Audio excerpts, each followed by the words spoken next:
Assalamualaikum warahmatullahi wabarakatuh. Perkenalkan, saya Intan Selestari yang akan memandu kegiatan wawancara penelitian sederhana kelompokan.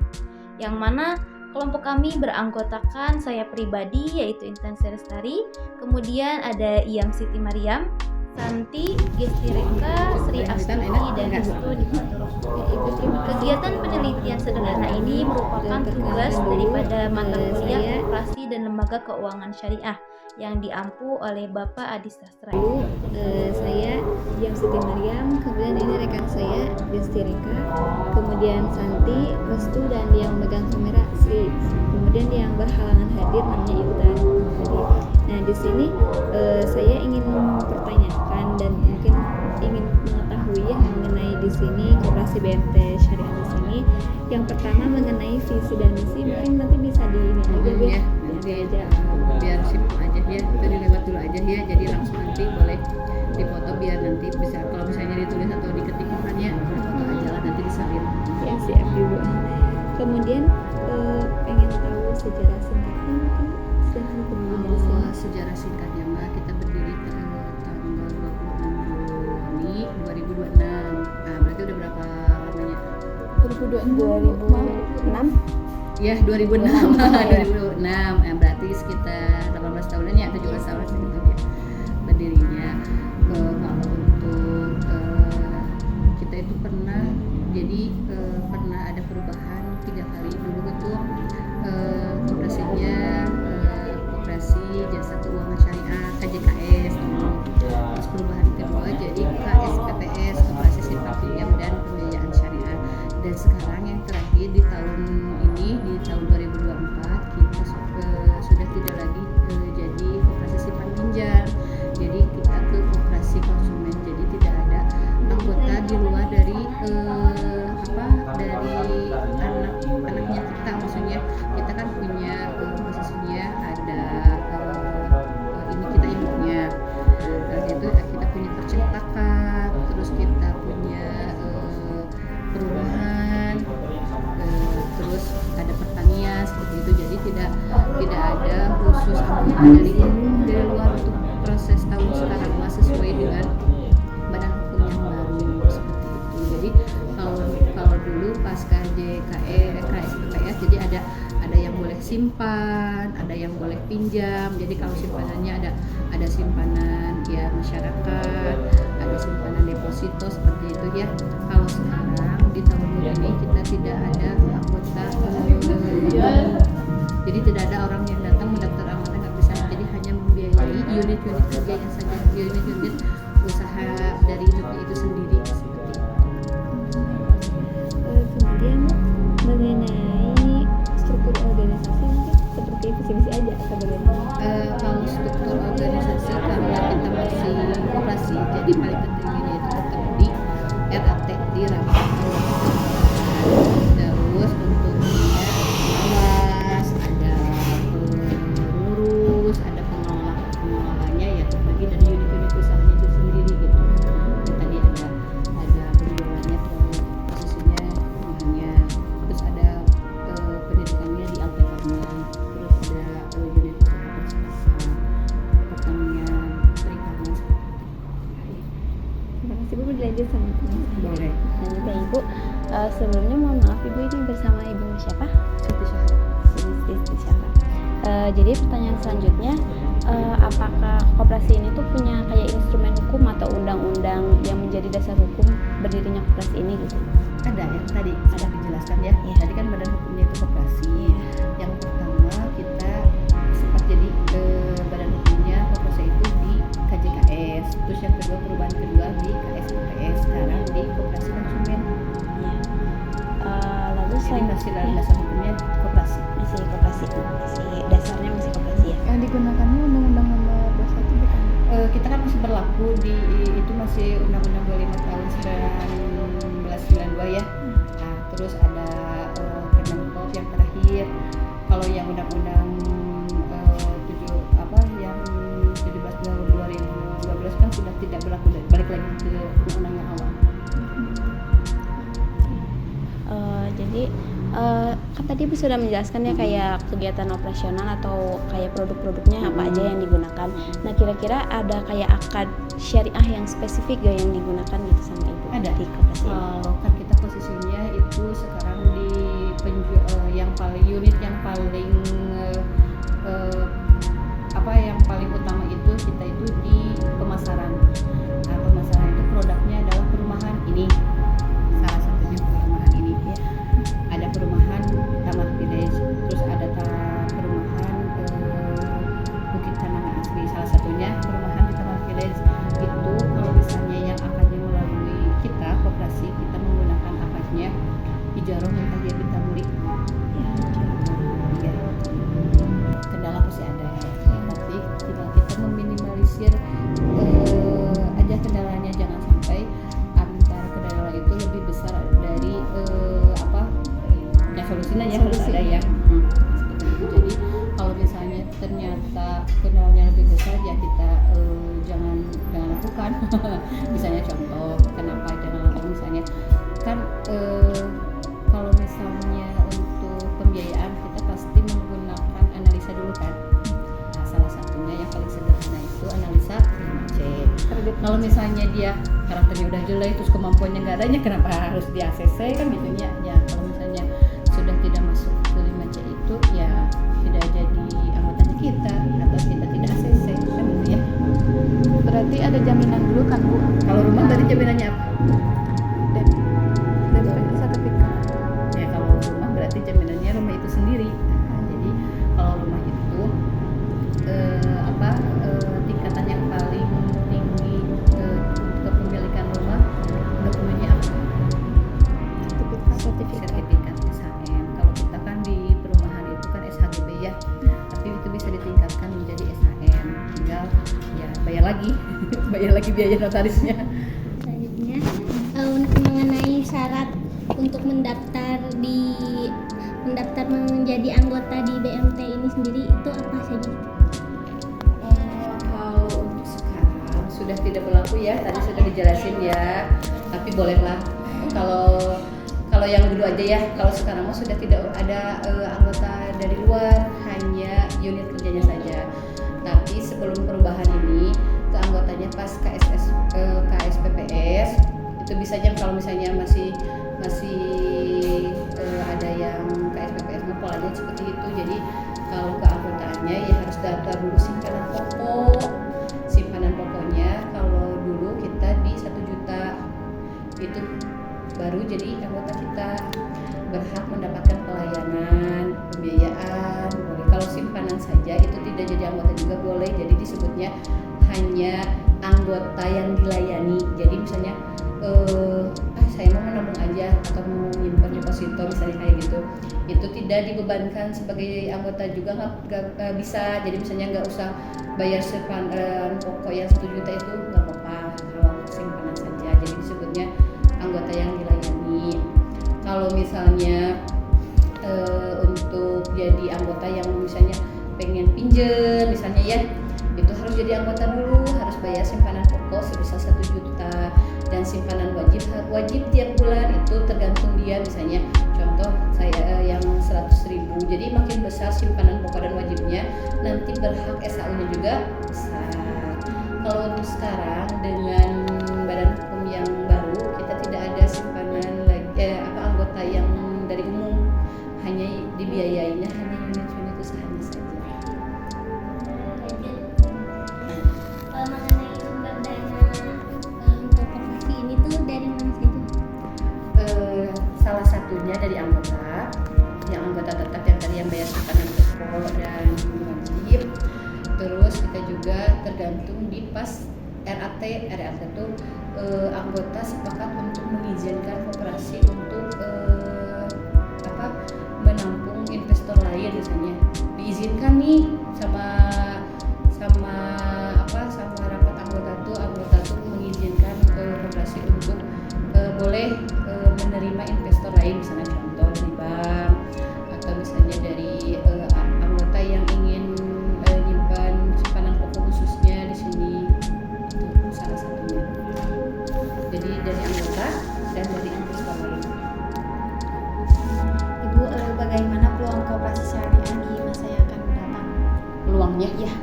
Kalau programnya sebenarnya banyak ya yang tadi makanya kita kenapa kita salah satu kita ganti jadi koperasi konsumen itu jadi tidak dibatasi, jadi peluangnya banyak, jadi bisa masuk ke sektor pertambangan, ke sektor perikanan, pertanian. Kan kalau misalnya yang tadi yang sebelum kita rubah kan posisinya KSPPS-nya hanya simpan pinjam saja, kan tidak diizinkan pertambangan berarti. Makanya kita ganti jadi koperasi konsumen itu, jadi peluangnya lebih besar. Jadi boleh masuk. Jadi koperasi itu naik level lah, berpasar naik level mah asal nggak cuman menerima yang simpanan, sudah menerima yang simpanan ada uang terkumpul dibiayai misalnya jadi diberikan pembiayaan ke anggota, terus dapat margin atau selisih selisih penjualan. Kalau sekarang posisinya sudah koperasi konsumen mah bisa membiayai salah satu dari perumahan, terus perikanan, pertambangan, percetakan. Jadi lingkup usahanya lebih banyak kalau dibanding izin yang sebelumnya kan hanya sebatas anggota saja simpanan pinjam. Gitu. Jadi salah satunya itu peluangnya ke depannya makin luas. Selesai mungkin ya. Ibu, dari beberapa pertanyaan ini mungkin sudah selesai dan ditutup dari pertanyaan dari sini. Mungkin kurang lebihnya mohon dimaafkan ya Ibu. Terima kasih telah meluangkan waktu untuk kami. Wassalamualaikum warahmatullahi wabarakatuh. Nah, saya aja bertanya ya. Jadi yang sudah sambil santai ya, sambil diskusi santai ya. Jadi produk yang kita jual atau apa? Produk BMT kami yang dijual apa? Dari tadi yang sudah diwawancara yang sudah banyak. Nah, terus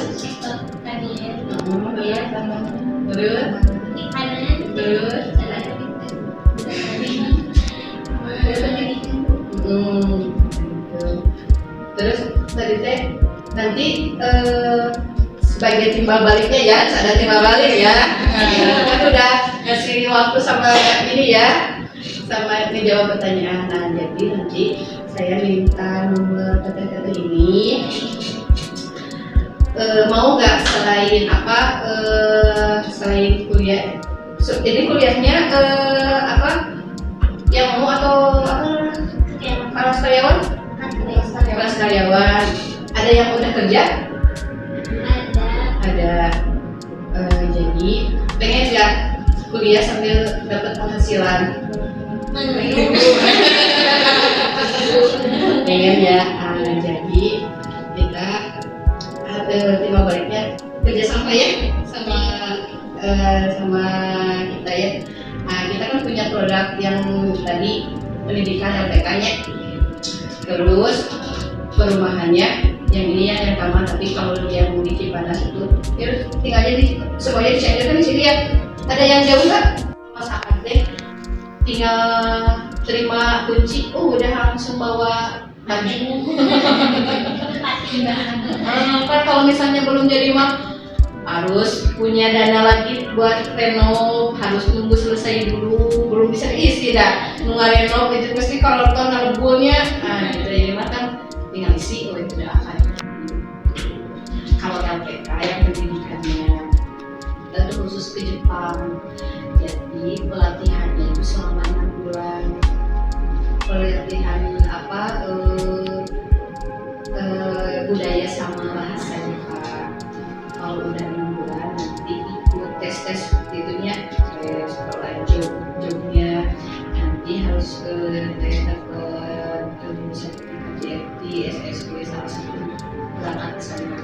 Kalau lulus bisa cepat berangkatnya, kalau misalnya lulusnya diulang lagi tesnya. Nah, gitu. Untuk biayanya all-in 52.500.000.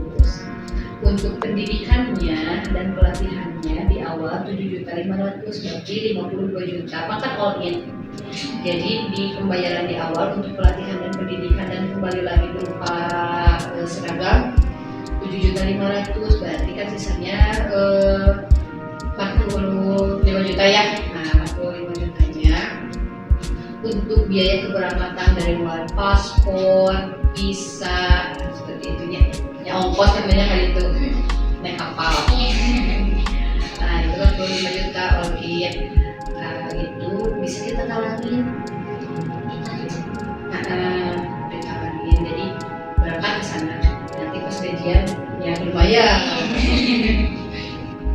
Gitu. Jadi dari perumahan sama dari LPK ada yang pertanyaan enggak? Gaji di mana di Jepang 20 juta.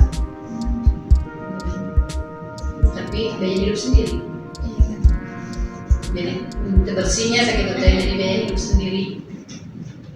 Kalau misalnya bidang kerjanya bisa pilih nggak? Bisa pilih, cuman lama. Maksudnya lama ini kan yang dibutuhkan di Jepang itu kan banyak, misalnya di boarding ini ya kalau di bahasa kita ada cleaning service-nya. Tapi dari cleaning service di Jepang jadi dia beda tuh, yang lebih sama di videonya. Kan di sana contoh, kan di sana juga ada pertaniannya. Jadi kalau misalnya pengen gaji 20 juta posisinya apa? Ya pintunya pengen dapat 20 juta apa? Berangkat dulu kan? Ya berangkat dulu kan, namun misalnya yang gaji 20 juta tapi masih di dirinya cuma dapat 20 juta, makanya kalau milih bisa, cuma lama. Jadi pas jobnya adanya pertanian, ya sampai berangkat dulu aja. Yang penting kan kuncinya dapat 20 juta itu berangkat dulu lah. Lamun milih membantu terus berangkat ke gajian itu dia kan nih. Nah jadi bisa milih, cuma lama. Jadi kalau terima yang contoh misalnya bulan ini teh lagi ada job ini misalnya misalnya ada apa mau nggak tahu cewek banyak atau saat ya lalu langsung bulan depan ada lamun enggak yang milih itu jangan milih gaji nama sama gitu ya. Nah, tinggal pilih lagi ke kitanya pilih kamu kita pilih ayam enak dan kembali malah job mereka mau aja nyanyinya. Jadi bisa milih cuma lama. Jadi kalau misalnya ini pas ada job jadi langsung aja yang diarahkan sama mereka. Jadi sekarang lagi ada job langsung ikut tesnya, langsung kalau lulus langsung berangkat. Gitu. Jadi kalau milih bisa cuma lama aja. Betul mau berpilihan. Jadi kami tidak mau jawabannya boleh. Tapi tinggal kembali lagi yang cepat gajian atau video kena jadinya.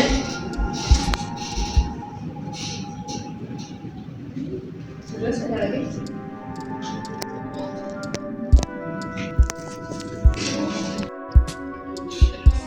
Oh, berarti di sininya selamat. Nah gitu. Tapi kalau misalnya kan sekarang sosmed bebasnya di mana wae kan ya. Tinggal ini aja ya, jadi nanti cuma baliknya harus masalin. Tapi kan ada keuntungannya ya. Kalau misalnya closing nanti dapat fee. Nanti minta nomornya,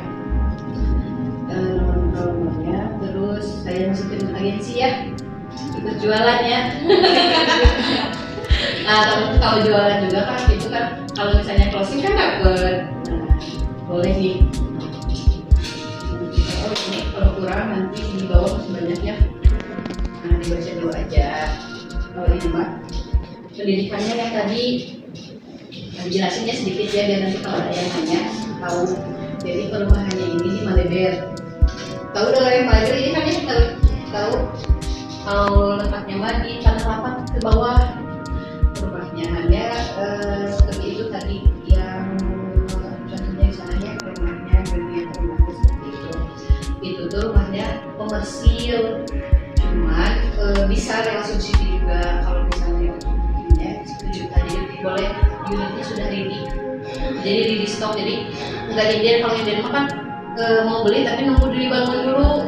Ini mah unitnya sudah ready, jadi booking 1 juta.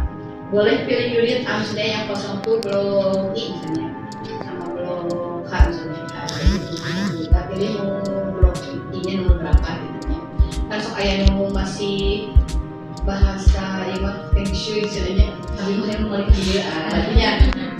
mungkin anu di Bandung menghadap ini berarti stoknya masih sekian lebih gitu. Contohnya gitu. Terus kalau untuk DP-nya yang 10 juta sudah terima kunci angsurannya 1,7 jutaan selama 15 tahun. Yang pengen murah berarti contoh yang belinya yang 20 tahun. Kalau pengen cepat lunas berarti belinya yang 10 tahun. Baik, mungkin itu saja kegiatan penelitian sederhana dari kelompok kami. Mudah-mudahan apa yang kita dapat hari ini menjadi ilmu baru dan pengetahuan baru dan dapat dimanfaatkan. Billahi taufiq wal hidayah. Wassalamualaikum warahmatullahi wabarakatuh.